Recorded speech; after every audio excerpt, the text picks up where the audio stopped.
You're in Dubai? Now I'm in Dubai. Okay. I came back on Wednesday. Espero que conoce pronto. Espero que pronto. Sí.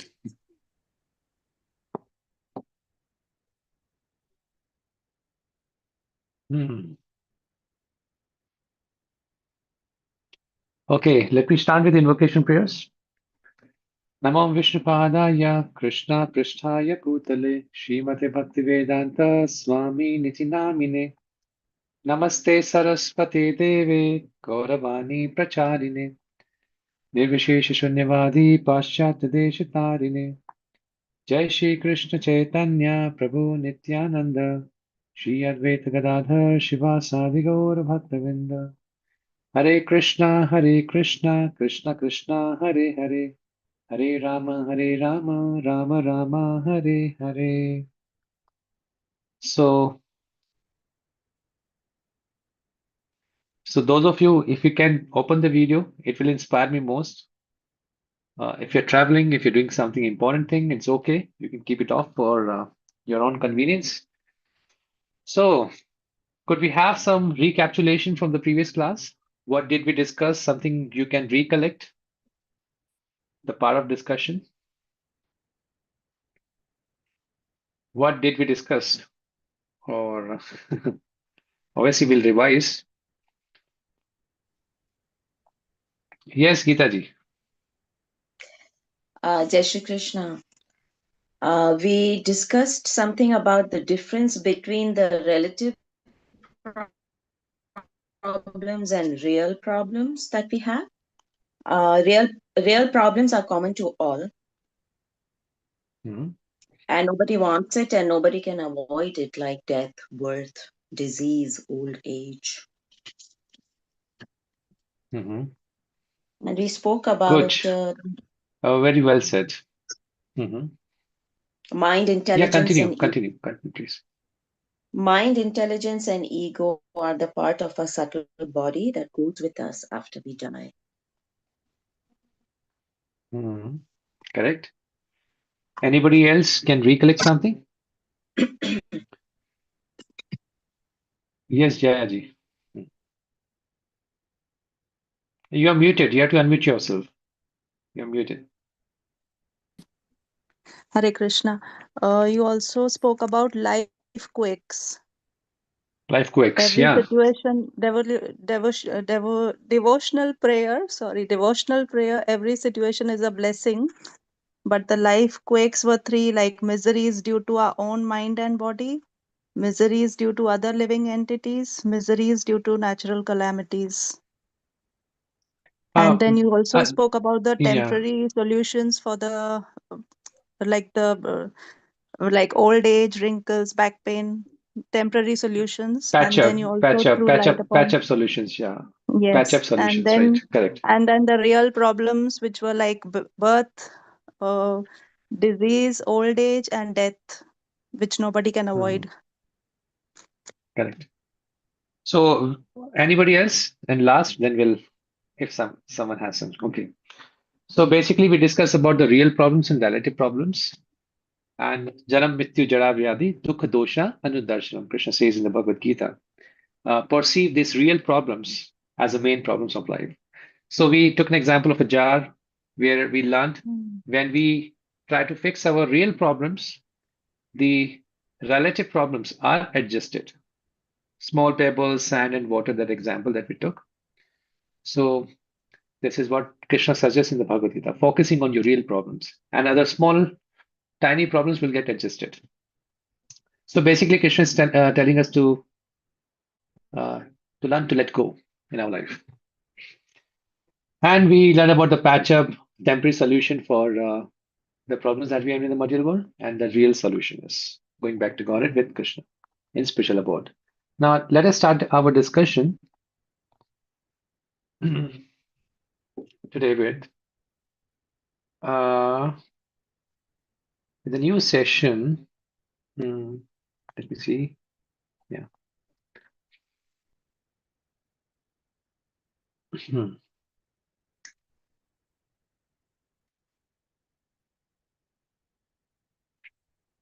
Okay. So today we'll have an interesting discussion on the attraction principle. Let me close the slide for a minute.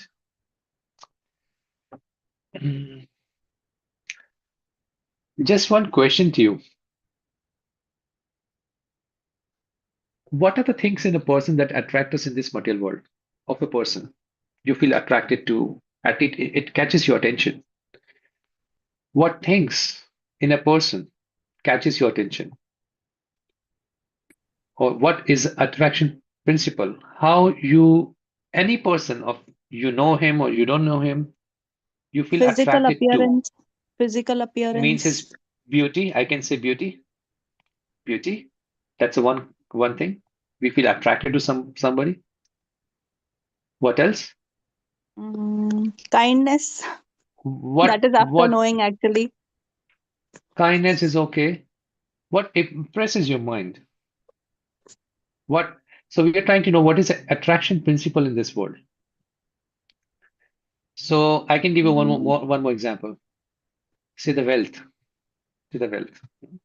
You feel attracted to someone because of his money, generally speaking, and you feel attracted to someone who has knowledge, who's a wise person, who's a mature, wise, his knowledge, basically his knowledge, right? We feel attracted to a person who is in power, powerful, who has strength. Hmm. We feel attracted to a person who's famous,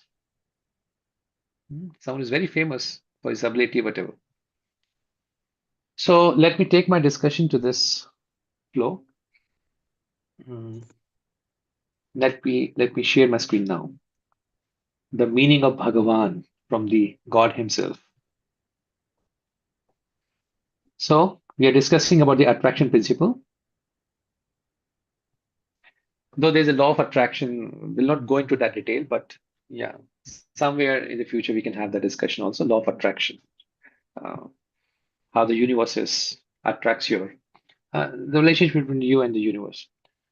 So now everyone is attracted to some beauty, power, strongness, you say, whatever, wealth.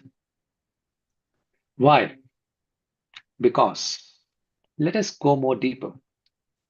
Because originally these opulences are present in God in oceanic quantity, unlimited quantity. We being the part and parcel of the Lord, we also have that capacity to attract others based on the things that we have. Now we'll discuss it further. The very name of Krishna, the definition of Krishna, or the meaning of the word Krishna is all attractive, who attracts everyone. So how the God becomes attractive to everyone, we'll find out in the session today. And we being the part and parcel of the Lord, being the soul, coming also have some capacity to attract others in minutest quantity. So, what is the meaning of word Bhagavan? We say Bhagavan many a time. Bhagavan means Lord. What is the meaning of word Bhagavan in your own terminology, like in your own words? Bhagavan means what? Almighty. Almighty. What else? Oh, God. the one who resides in the heart forever. Okay. Okay.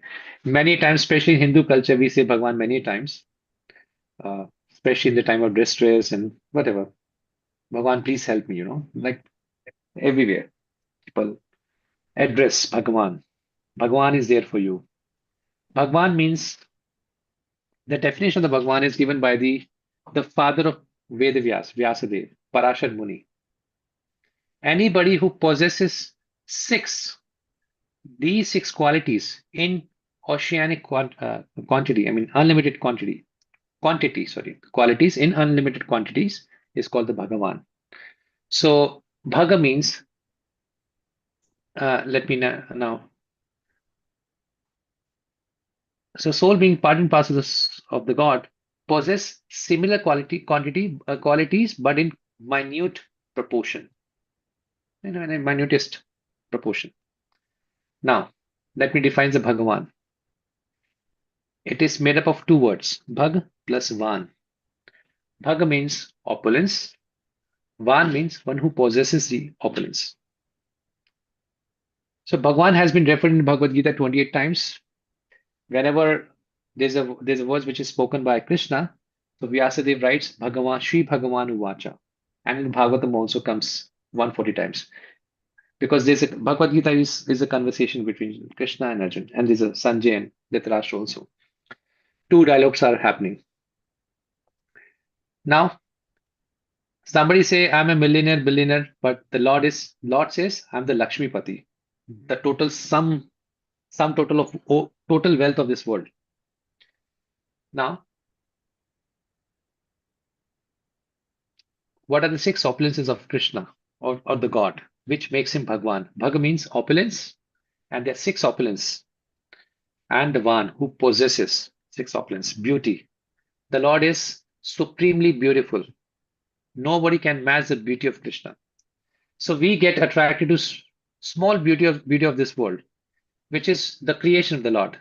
If the creation is so beautiful, just imagine how beautiful the Creator would be. The wealth, the knowledge, strength, fame, and the renunciation. Renunciation here means the detachment. Is not attached to. Well, we see in the life, our anxieties in life are proportionate to the attachment that we have of this material world. That will be proportion. You'll be anxious in this world to the degree you're attached to this world. Basic principle of this material life.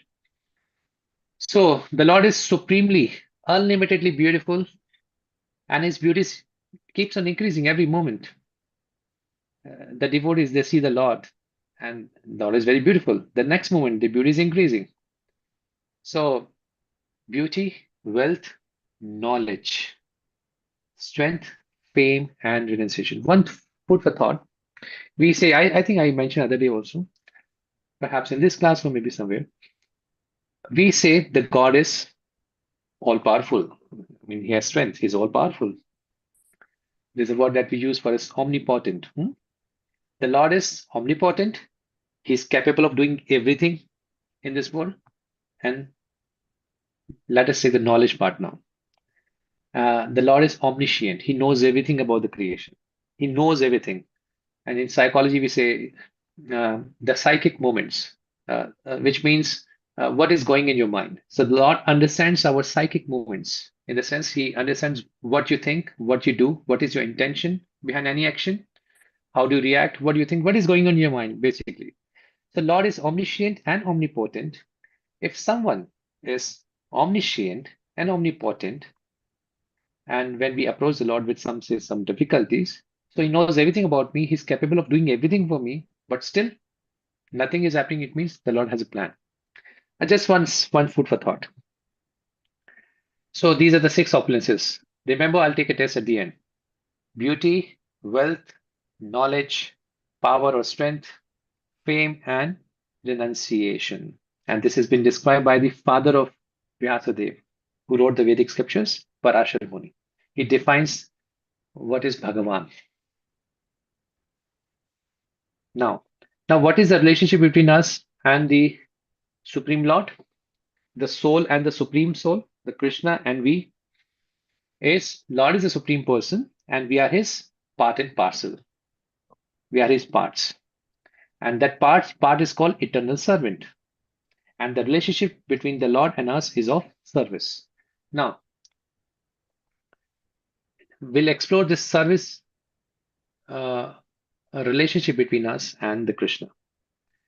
So all the souls are part and parcel of the Lord. We discussed in the previous sessions.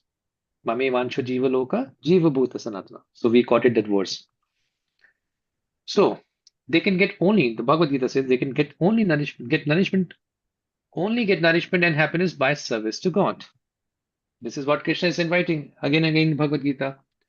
This is not a place for you. My spiritual world is there for you. Is God an impersonal light or energy? If God is so, then how can he be beautiful? Or is a person? So the 12th chapter of the Bhagavad Gita, this discussion is happening between Arjun and Krishna. And Krishna describes about his personal feature thereafter. So we know by any logic, common logic, Any company is managed by a person, not by impersonal light or energy. There's a person behind the organization. Sorry. And for any country to be governed, there's a person who's managing the country. President, Prime Minister, whichever. Even in this gigantic universe on the micro and the macro level, there's an organization. In galaxies, in planets, the speed of Earth is 106,000 kilometers. Such a heavy mass is rotating, moving at such a fast pace, and we don't realize anything. For us, everything is normal. So who is the person behind this gigantic manifestation, cosmic manifestation? So Krishna says in the Bhagavad Gita, let us hear some messages. And this is very clear Hindi. Aham sarvasya prabhavo. Sarvasya means I am the Lord of everything. Mata sarvam pravartate. Everything has come from me. Iti matva bhajante mam buddha bhava samanvita. Krishna is saying intelligent person. He's a man of intelligence. He's a wise person who knows me, who knows this science, this truth, that everything is coming from me. I'm the source of all spiritual and material world. And the wise person who perfectly know this engages in my service and worship me with all their heart. So, for Krishna, the intelligent person is not who knows everything about the material world, who knows about both material world and spiritual world. And now next Krishna says again the same key message.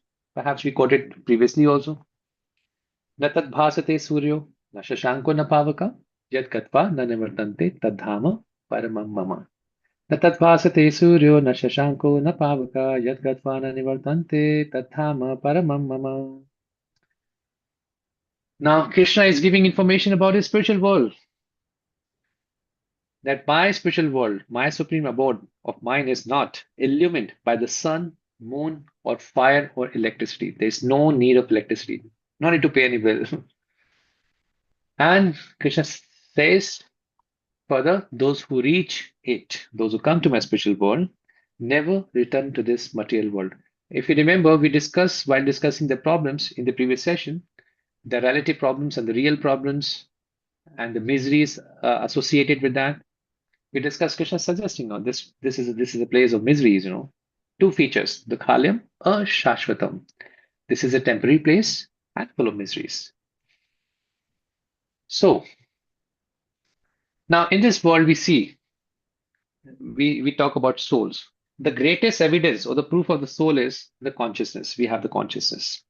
We can feel, we can think, we will to do something, we wishes to do something. So, in this consciousness, there are two primary things. We want to be loved by someone and we want to love someone. The worst thing we can give to someone is to ignore, to give him that feeling or her that feeling that we are not there for you. No, you are alone in your world. So that's a worst feeling for the soul because that's against the very nature of the soul. We want to be loved and we want to love. And that love has no meaning unless it is translated into service. So service is an expression of love. Okay, I can say I love someone, but I don't do anything for that person. So that is in sentiment. So when it becomes a service, it becomes an expression of your love. So mother loves a child, she serves a child. That makes it more complete.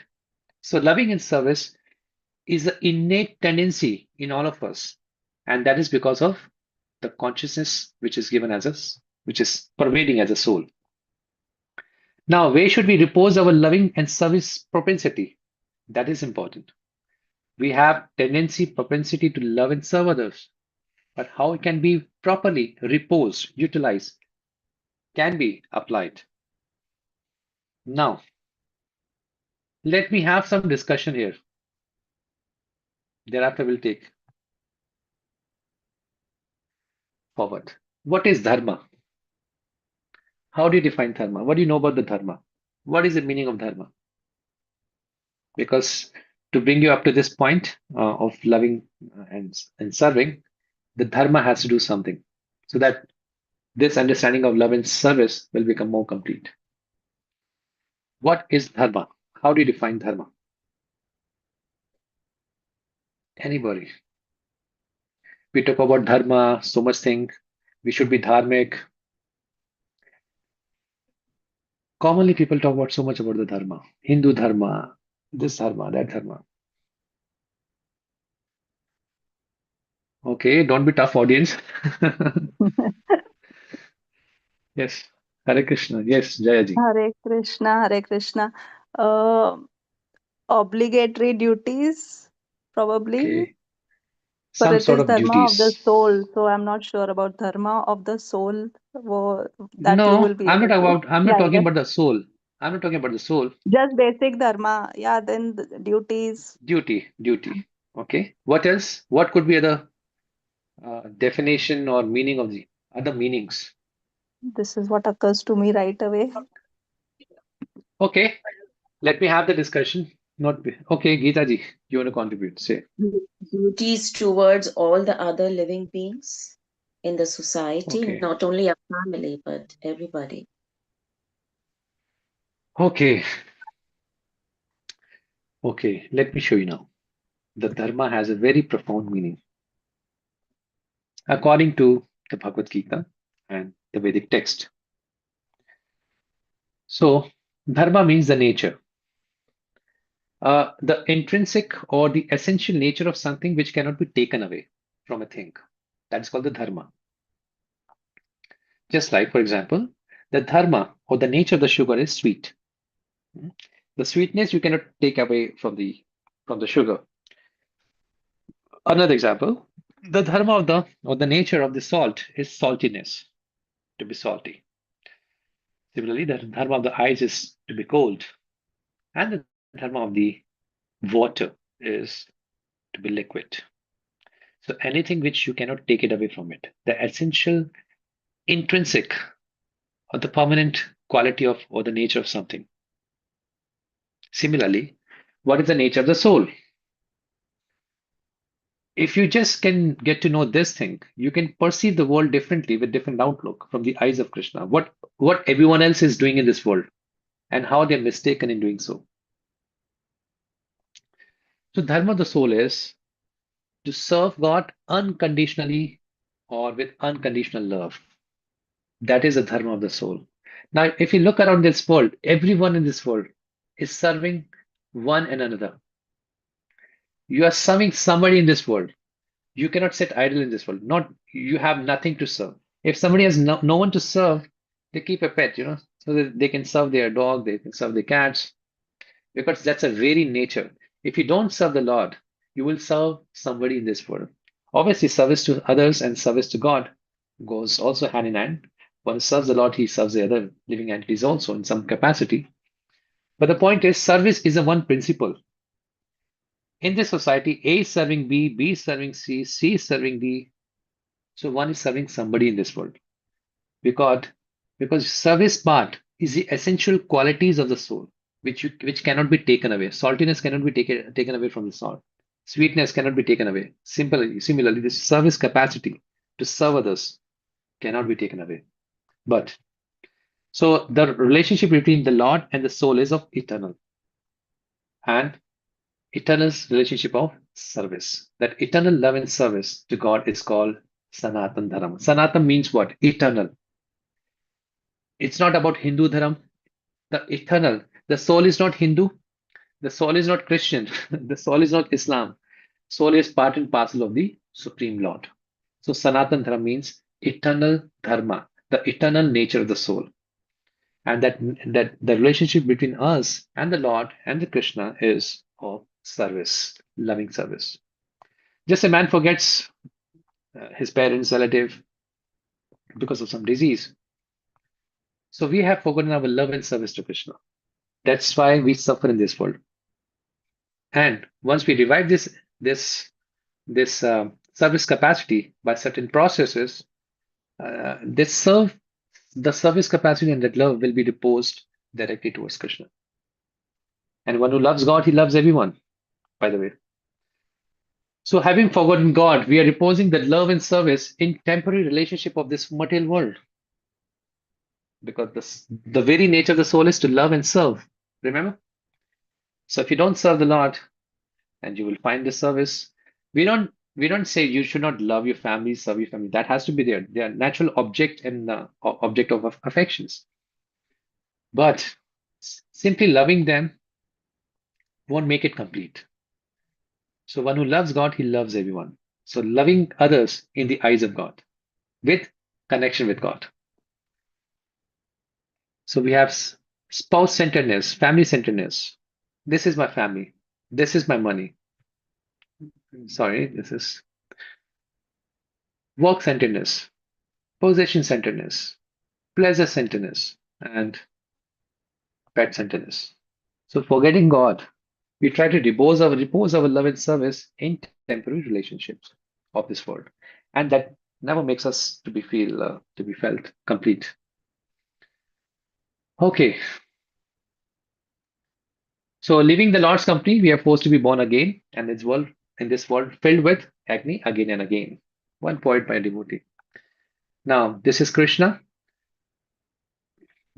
the most beautiful, and he pays a visit to this world out of his own sweet will. He is not forced to come to this material world just to please and protect his devotees. Now, how can we connect ourselves with the Lord? What is the first service we can do to the Lord? And how do we start serving the Lord? So, perhaps you know there are different yugas. There's a Satya Yuga, there's a Treta Yuga, there's a Dwapar Yuga, there's a Kali Yuga as well. Which age we are living in now? Any guess? We are living in Satya Yuga, right? Kali Yuga. Kali Yuga. Oh, what is a Kali Yuga? Who's Kali? What is Kali Yuga? Any guess? We should know where we are living and what is the impact of that age on us. If Shastra has given, Krishna has spoken something about this age, there must be some relevance for it, isn't it? So there are 4 ages. I'll describe what is Kali Yuga. According to Krishna, according to Bhagavad Gita and the Bhagavatam. So there are 4 ages. You know about Nasing Avatar. He appeared in Satyuga. Treta is Lord Ram appeared in Treta Yuga. Dwapar, Krishna appeared in the Dwapar Yuga. And the Kali Yuga. And there's also an incarnation of the Lord appeared in this. The same Krishna appeared in Kali Yuga as a Chaitanya Mahaprabhu. Because I'll tell you why. So the prominent method to attain the Lord in Satyuga was meditation. People used to live for their age. Average age was 1 lakh years. And in Treta, the average lifespan was 10,000 years. Then Dwapar is 1,000 years. It is reducing. It's just a 10% of previous age. And the Kali Yuga, the average age, maximum age is 100 years. And people don't even live up to 100 years because of so many diseases and health problems and pollution, contamination of the things. So the prominent method of attaining the Lord in Satyuga was meditation. They would meditate on the Lord within their heart, and they would realize the Lord, have the audience of the Lord within their heart. They would have darshan of the Lord within their heart. Treta Yuga, the prominent method to attain the Lord was performing sacrifices. In that sacrifice, fire sacrifices, they would put so many paraphernalia, samagris, pure ghee. They would be proud, pure brahmanas chanting pure mantras in pure meter, and the Lord would come out of the fire, will give its darshan. In Dwapar Yuga, the method to attain the Lord was elaborate deity worship. They would have statues. We don't say statues, idols. We say deities because the Lord is present in the deity form. And he would be offered so much gold, silvers, paraphernalias, and that's how the Lord would be worshipped in the deity form. Now in Kali Yuga, people don't have so much. Meditation requires long time to perfect yourself. Even in 6th chapter, Krishna Arjuna frankly says, I can meditate because the mind is so uncontrolled. And Krishna also doesn't suggest this meditation process for this Kali Yuga. We cannot have fire sacrifices because it requires pure brahmanas, pure samagri, which are not available all the time in Kali Yuga. And so much gold, silver, paraphernalia is not also worshipped. It cannot be also offered to the deities. So in Kali Yuga, the only method to attain the Lord is the chanting of the holy name of the Lord. That is why Krishna appears again in Kali Yuga which is 500 years ago in the form of Chaitanya Mahaprabhu. That is a prediction mentioned in the Vedic text. So he suggests that, Krishna again suggests that, how you can realize me. And if you see different religion, there's a great amount of emphasis in all the religious practices is on the chanting of the holy name. In Buddhism, they chant Namo Mitabastu. In Islam, they chant Allah. Sikhism, Guru Nanak Dev says, I chant in the morning hours like Brahm Murata. And Christianity also, there's emphasis on the chanting of the holy name of the Lord, chanting the name of the Lord. And Sanatan Dharam also, there's an emphasis on the chanting of the holy name of the Lord. Now, what is a reference? So this is a word spoken by Brahma, who is the creator of this entire world. And he says, Hare Krishna, Krishna Krishna, Hare Hare, Hare Rama, Rama Rama, Hare Hare. Iti Shodeshakam Nama Nama, Kali Kalmashanashanam, Nata Partopaya Sarva Vedeshu Deshate. After searching through all the Vedic literature, one cannot find a method of religion more sublime for this age than the chanting of the Hare Krishna. This is called Hare Krishna Maha Mantra, the greatest mantra of all mantras in the scriptures. Mantra, if you remember, we discussed about man plus tra. Man means mind, tra means something that delivers a mind. Deliverance is tra, man means mind. Something that delivers a mind is called mantra. So it can deliver the minds from all the contamination of the Kali Yuga. With the age of Kali, the Kali Yuga has impact on you. I'll tell you what is the impact. The impact is, I'll go forward.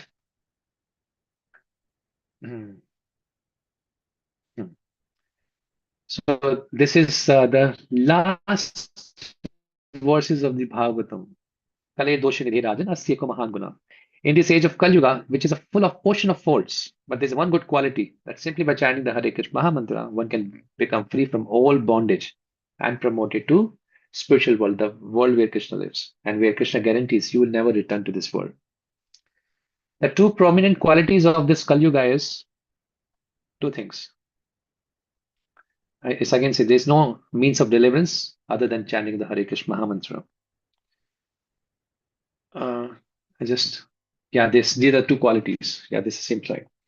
In this age of quarrel and hypocrisy, the age of Kali Yuga means where people pretend to be someone else, they will show up and there'll be quarrel over trivial things, over petty issues. So the only means of deliverance is the chanting of the holy name of the Lord. So there's a great amount of emphasis by the scriptures on the chanting to realize a lot in this age, the Kali Yuga, the age that we are living in, because the age has an impact on our consciousness. We tend to become hypocrite. We tend to have that fighting spirit. So people are not on speaking terms for long, just over small issues. And there's a great amount of lack of open communication. You know, why fights happen, conflict happens amongst the people. One of the greatest reasons is people don't have open communication. And because of this hypocrisy and quarrel. So let me summarize it to you for today's session. We spoke so much, and let me give you a summary in 2 minutes. So we discussed about the attraction principle, why we feel attracted to someone in this world, because God is all attractive, and being part and parcel of the Lord, we are also attractive, or we have this capacity to attract others based on the opulences that we have in smallest or in minutest extent. So we discuss about the attraction principle. We being a part and parcel of the Lord, we can also attract. We have that capacity. Some human beings, obviously not all of them, depending on their opulences. Now we discuss about the definition of the God, the Bhagavan. Bhaga plus Van. Bhag means one who possesses. Bhag means 6 opulences, and Van means one who possesses. So there's the 6 opulences of the God, and the God is unlimitedly beautiful, unlimitedly powerful, unlimitedly knowledgeable, like this. And then we discuss about the being the soul as part and parcel of the Lord. We have the connection of the Lord with is of service and the loving service, you can say in that sense. And being a part and parcel of the Lord, our dharma of the soul is service. Just like there's a dharma of the salt and sweet. Dharma means something which cannot be taken away. The service capacity, the tendency to serve others can be taken away from the soul. In this society, in this world, One will be serving somebody another. You cannot avoid service to others in this world. If you don't have anybody to serve, you'll keep a pet probably, because you need to serve. That's the very nature of the soul. And the service capacity is fulfilled or is reposed properly in the Lord. So we don't say you don't serve anybody. So along with the service to God, service to others should parallelly go on. And the soul needs the association of that association of the Lord. The soul needs to serve the Lord. That's how the soul is made for. And when we serve the Lord, we'll be completely happy. And the first service of the Lord starts with the tongue, chanting of the holy name. So that's how we request. If in your daytime, whenever, take some 2 minutes, chant the holy name of the Lord. There's a greater amount of emphasis by all the scriptures, not just the Hindu one. Christianity, Islam, Buddhism, everyone focuses on the chanting of the holy name of the Lord. And we discuss about the Hare Krishna, the greatest of all mantras, which one should be chanting, which has the name of Krishna, Ram, and Hare. Hare means Radharani. So it gives you deliverance from your all kind of anxiety, inabilities that we feel in our life, and will make us connected to Lord, and thus connected to supreme pleasure. We'll experience the greatest amount of happiness in our life through that way. Any question, any comment on that? And then we can wind up for the session for the day. Prabhuji, Hare Krishna. I have one question. So you mentioned about name. So, and you also mentioned that different religions, they take different names, right? So now, is the only Mahamantra, or people, if they are chanting some other name, like, say Ganesh or say Shiva or Rama or whatever else, does it make it any difference, or it's the same, or, I mean, I don't understand. Well, it's a good question. Especially, I'll take a minute to ask, especially when you go to temples, some Hindu temples. So you have so many deities. You have Sita Ram Lakshman Hanuman, you have Radha Krishna, you have Lakshmi Narayan, you have Ganesha, you have Shivji, you have Goddess Durga ji, huh? And in Goddess you have many expansions. So first we need the education. I'm not saying this is superior, this is inferior, nothing. We need to learn the proper, so far we have introduced the chanting only so far. We need to learn who is who, what is the position, what is the connection of all these personalities, say Lord Shiva, Goddess Durga, Ganesh, Kartikeya, Sita Ram, Lakshman Hanuman, Lakshmi Narayan. So it is our custom as being a Hindu followers, generally what we have seen in the temple, because I live in the temple, people pay obeisances, respect to all the deities, right? So, but many times, most of the times, people lack that education. What is what? Who is who? What is the position? What is the relevance? What is the connection? How all the deities are connected? Sometimes people change their faith also, because okay, I'm praying something to Shiva, he's not fulfilling my demands. Let me go to Goddess Durga. So the point is, before answering your question, maybe allow me some session, maybe 1 or 2 session after. I'll take that session, the connection between, we'll have that education, the connection between all the deities. Ganesha, Lord Shiva, Durga, Hanuman, Ram, Krishna, Lakshmi Narayan, how they are related. Getting a point. So I can answer that question unless I educate you about those things, their relevance, and how they are all relevant to us. So can I take some session to answer your question? In the meantime, we can chant Hare Krishna mantra, because I need to have that. You need to be aware with all the personalities, what is their role and what they do and how they're related. Yeah, I mean, currently maybe other people also, we are used to pray to all these different gods, deities, whatever you can call. Like generally we say Sri Ganesha Nama, and that's how we start. So that's why we are used to it. So is it something we are doing wrong? So far, whatever you are chanting, keep chanting. Along with that, chant Hare Krishna mantra also. Yeah, so I do chant that also. Yeah. So keep chanting. I don't want to disturb your faith. Wherever your faith is, be it for that faith. Okay. So we have so unfortunately we don't have our Dina Madhuri. So let us say so one time we'll chant this Hare Krishna month and then we'll wind up with the session today. So you can chant me 3 times. I don't have much time today. Hare Krishna, Krishna Krishna, Hare Hare, Hare Rama, Rama Rama, Hare Hare.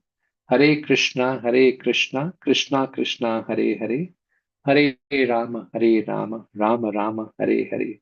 Hare Krishna, Krishna Krishna, Hare Hare, Hare Rama, Rama Rama, Hare Hare. So wish you all the best. Thank you for your time and attention, and we'll meet.